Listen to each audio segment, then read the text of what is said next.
like his arms have grown longer since last year. I mean, the guy is... You know what it is? It's the assertiveness, the confidence that comes with making quick decisions.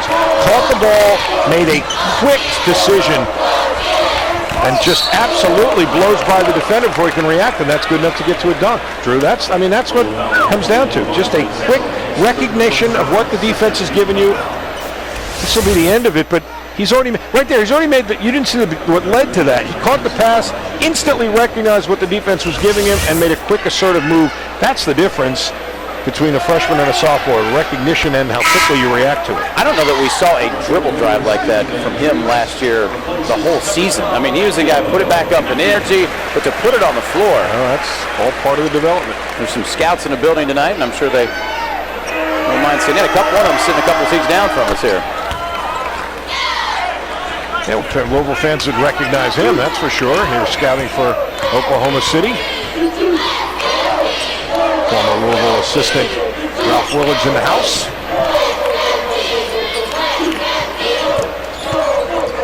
Chris Jones, a lot of contact there. Bounce back out. That was a foul last week. Well, and that should have been. Yep, you know what? They impeded his progress that time. Oh, Smith, nice zip pass underneath the Harrell and connects. Oh, Smith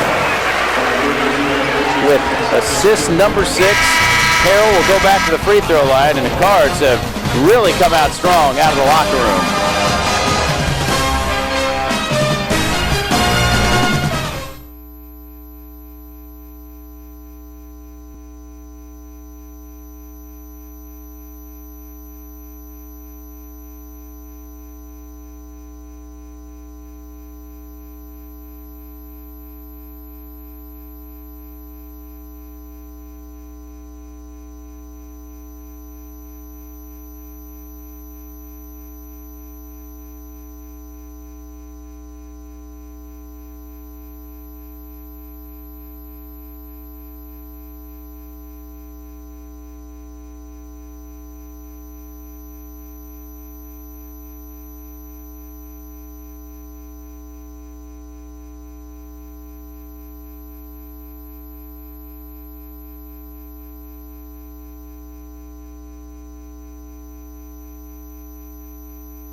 You're getting a look right there at our KCTCS Scholar Athlete of the Game, Mango Mathiang, freshman forward on this team, 3.58 GPA. Of course, member of the squad last year. That's how he already has the GPA. Undecided on the major.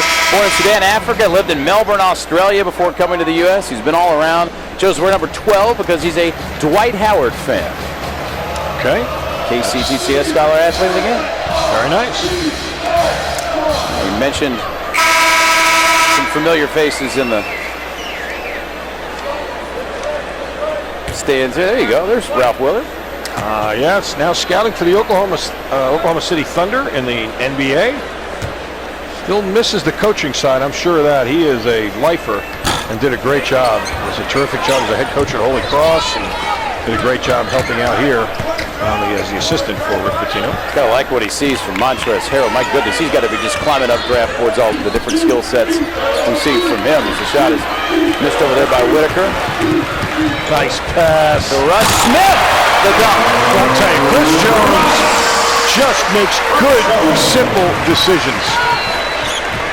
That's a simple play. Make sure the defense commits to you. Come to a jump stop, throw a bounce pass. Everybody cheers for your teammate making the dunk. You're the one that made the heavy lifting. That was a terrific pass there. He's a leading rebounder for the Cards in this game. Chris Jones at 5'10". But he averaged last season 5 rebounds a game as Whitaker has to go out of bounds. I mean, when you have a 2-on-1 break, the defense, you have to make a commit. He makes just his commit. If the guy never commits, you take it all the way to the basket. As soon as he commits, you can come to a nice jump stop, make the bounce pass, and Russ is home free, and he finishes it with a dunk. Smith second in the Big East in scoring last season. 18.7 a game. Here's the break to Blackshear. That was a little bit of a dangerous pass, but I love that he's aware the trailer's coming, and nice to see Blackshear getting involved now. Cards have hit 9 of 10 field goals here to start the half. Cantino is hacked by Van Treese on the way to the hoop. Here's one of these 9 made field goals. He saw him coming all the way. And a nice job Blackshear did of catching it after a challenged pass, and then when he got by that defender, he was home free. But he just committed his 4th foul, 2nd game in a row. Well, and Rick was yelling because what you'll see is the fouls come when you are making the wrong rotation, and they didn't rotate properly there. That's what Rick's talking to him right now, telling him where he's got to slide on that press. And but by not sliding there, he reacts late, and then he picks up the foul. Cantino getting recovered from that hand injury. Another missed free throw from him. He's 0-3 there on the night. Russ Smith going by everybody. Nice pass. Good skip in the corner to Jones. 2-on-1 break here for you, Pike. Jones hustles back. Here's Justice for 3. Boy, nice rebound there. Keala King up and in. As you mentioned, big-time Division I experience, was leading scorer at Long Beach State. Under Dan Munson out there. Jones coast to coast, just threw it off the front of the rim, though. Cantino back up, tried to shoot the 3, won't go. Rozier lost it out of bounds.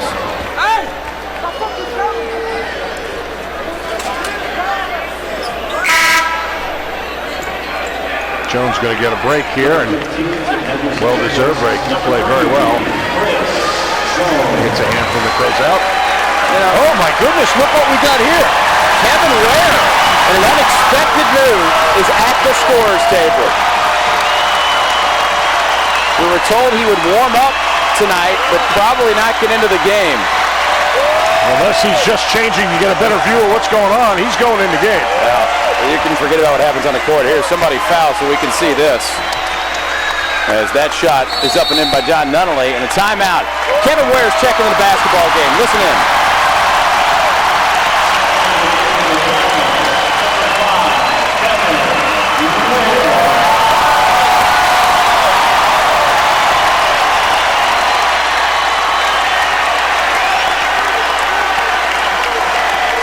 Hey, Sports Center, if that's not in your top 10 plays of the day, that moment right there, you got to get a new list. That was an emotional moment in the KFC Young Center.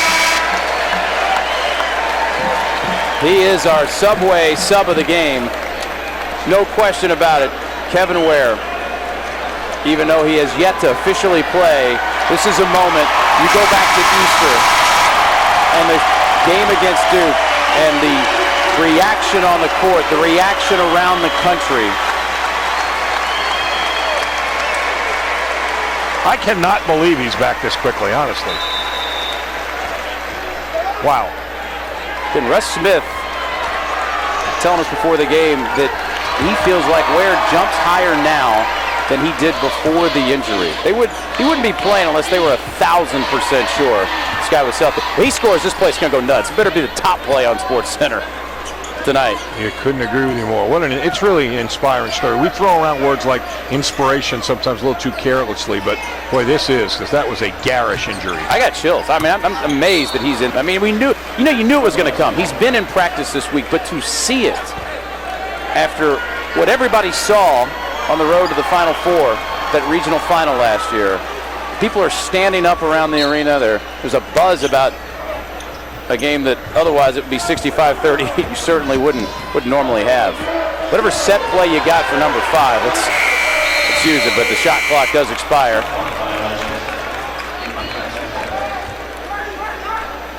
I mean, think about that. That was, going to the Final Four. So really, it was 2 games to go last season. Yep. He's effectively not missing anything. I mean, he could play the first game the next year. We was talking about he might miss the whole season, maybe play the second semester. He essentially missed 1 exhibition game. That's it. There are people that will tell you that injury, that is a normal timeline of recovery. You're just not used to seeing the injury on national TV with the Final Four on the line, with it being graphic.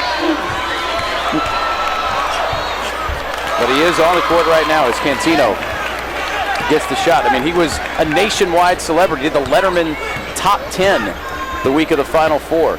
Peyton Siva joked last year at the Final Four, he's the most famous person he knows.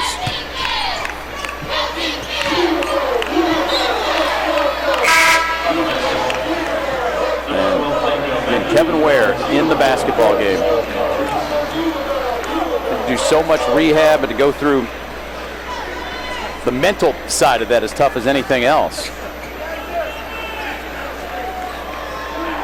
But all the reports from practice were that he has, they're easing it with him, practice a day, take a day off, that kind of thing, but he's ready to go. Shot up from Rozier, won't go. He's talking to the veteran SID, if he climbed before the game, and I said, is Ware going to play? He said, no, I don't think so, but he said, then he stopped and said, but it is Coach Pitino, so anything is possible.